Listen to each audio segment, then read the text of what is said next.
안녕하세요. 마음회복TV 박재우입니다. 오늘은 이론을 초월하는 상담의 구조, 기술, 설명, 개인 모델이라는 제목으로 설명을 드리고자 합니다. 이 영상을 잘 보시면 상담을 잘하고 싶은 여러분의 욕구가 충족이 될 것이라고 생각합니다. 이론을 적용하는 것이 참 어렵다.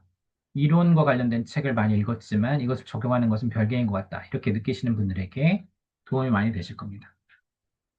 우리는 이론을 책으로 배웁니다. 그래서 책에는 개입기법 설명도 있고, 그 이론에서 말하는 병리가 어떤 기준인가, 이런 것도 나와 있습니다. 그래서 그걸 열심히 읽는데요.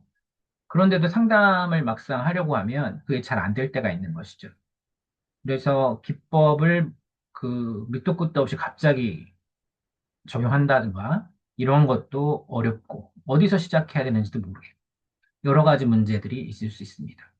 그리고 어떤 말을 해야 될지 모를 때 정말 당황스럽죠. 그래서 그냥 공감 한번 더 하고 이렇게 상담 시간이 흘러가는 경우가 많이 있습니다. 자, 그래서 오늘 영상의 부제는 이론을 초월하여 어떤 이론을 적용하여 상담을 잘하고자 할 때 기억해야 할 6가지라는 부제로 이 영상을 여러분들에게 소개하려고 합니다. 먼저 첫 번째 알아야 될 규칙은 주호소와 촉발 사건에서 상담을 시작해야 상담을 잘할 수 있다는 겁니다. 그래서 그것을 묻는 각각의 질문은 무슨 얘기를 할까요? 로 주호소를 묻고 가장 최근에 언제 그랬어요? 그때 무슨 일이 있었나요? 이 두 가지 질문으로 짝을 이뤄서 질문을 해서 촉발 사건을 찾아가야 된다는 겁니다. 어떤 이론으로 상담을 하더라도 주호소가 뭔지, 내담자가 호소하는 증상, 기술된 문제가 무엇인지와 거기에 영향을 미친 스트레스 사건이 뭔지를 아는 것은 되게 중요합니다. 그리고 상담이 산으로 간다고 느낄 때 가장 중요하게 점검해야 되는 것이 바로 주호소 문제인 것이죠. 그래서 상담은 주호소를 타고 들어가서 상담을 하는 거다. 이런 얘기가 있을 정도입니다. 그 다음으로 두 번째는 해당 이론의 한 줄 요약을 기억해야 됩니다, 여러분.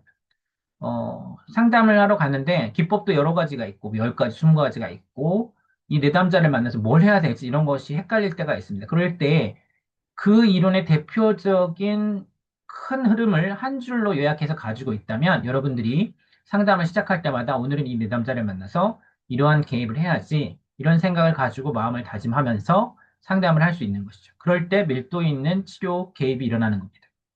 그래서 해당 이론의 한 줄 요약의 예시를 보면 인지행동 치료의 경우 음, 내담자의 비합리적인 생각을 찾아서 합리적인 생각으로 바꾸는 질문을 해야지라고 생각해 볼 수 있겠고요.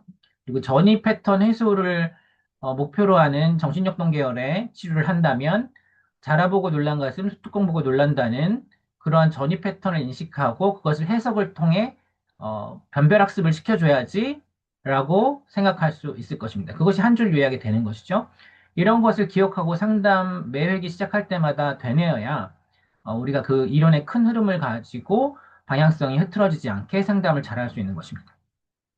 그리고 세 번째는 해당 이론의 진행에 필요한 질문들을 익혀야 됩니다. 그래서 특히 인지행동 치료 같은 경우에는 인지행동 치료를 밀도 있게 진행하는 데 도움이 되는 일련의 소크라테스식 질문들이 있죠. 그래서 그것을 때에 맞게 이렇게 창의적으로 만들어서 쓴다는 것은 되게 어려운 일이고요. 오히려 기존의 질문 세트를 기억하고 외워서 적재적소에 쓰는 것이 맞다라고 하는 거죠. 그래서 그 질문을 잘 쓸 수 있도록 외우는 게 필요하고요. 다음으로는 그 이론에서 질문으로만은 진행되지 않는 기법의 진행 방법도 익히고 있어야 됩니다. 예를 들면 인지행동 치료 계열의 비느자 기법이라든지 심상제각본이라든지 이런 것들은 질문으로만은 진행되지 않죠. 그래서 그 기법들도 알고 있고 적재적소에 쓸 수 있어야 강력하게 이론을 통합할 수 있다. 이렇게 보는 거죠. 물론 질문으로 일관되게 한 이론을 잘 적용할 수 있는 데까지만 가도 상담은 어느 정도 작동하기 시작합니다. 그 다음으로 다섯 번째는 상담의 진행이 증상의 기술, 이론에 입각한 설명, 그리고 그 이론에 입각한 치료 개입의 3단계로 이루어진다는 것을 기억해야 된다는 겁니다. 그래서 오늘의 영상 제목과도 관련이 있는데요.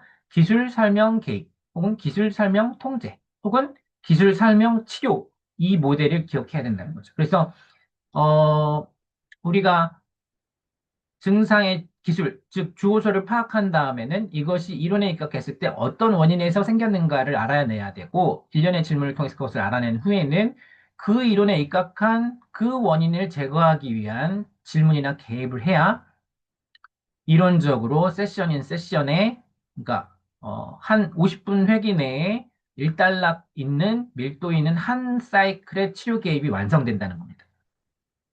그렇게 해야 강력하게 치료 밀도 높은 50분 세션이 유지가 되는 거죠. 마지막으로 여섯 번째는 다른 이론을 통합하고자 할 때에도 하나의 이론적 흐름 내에서 기술 설명 치료 개입을 할 때에는 한 가지 이론을 고수해서 쭉 밀고 나가야 된다는 거죠. 기술 설명 치료 이 사이클을 한 바퀴 도는 동안은 이론이 섞이면 안 된다는 거예요. 그래서 A 이론으로 기술 설명 치료 됐으면 통합하고자 하는 이론이 그 다음에 B이론에 입각한 기술 설명 치료 이런 식으로는 갈 수 있지만 기술 설명 갔다가 다른 이론의 치료 이렇게 갈 수는 없다라는 것을 여러분이 기억하셔야 됩니다. 그래서 오늘 상담을 잘 하기 위해서 이론을 초월해서 기억해야 될 여섯 가지 원칙들을 설명드렸는데요. 이 영상이 여러분에게 많은 도움이 되기를 바라고요. 수련이나 상담, 기타 문의는 아래 댓글에 있는 이메일로 연락을 주시기 바랍니다. 네, 감사합니다.